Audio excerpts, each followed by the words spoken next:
Hey loves, I know it's been a minute, but welcome back to my channel. Today I will be showing you guys how I installed this blue frontal wig. I colored it off camera. I probably should have did a video on that too. But as you can see, I'm putting the makeup on it to match my skin tone. And my color is Cool Tan. Now I'm going in with the Got To Be Glue free spray to seal that makeup.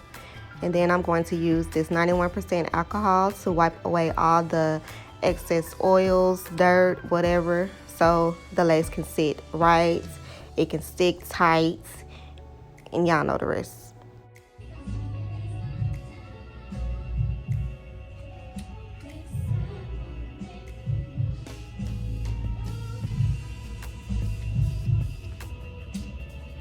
Now I'm going to go in with my Boho Active, and we're going to use 3 to 4 layers.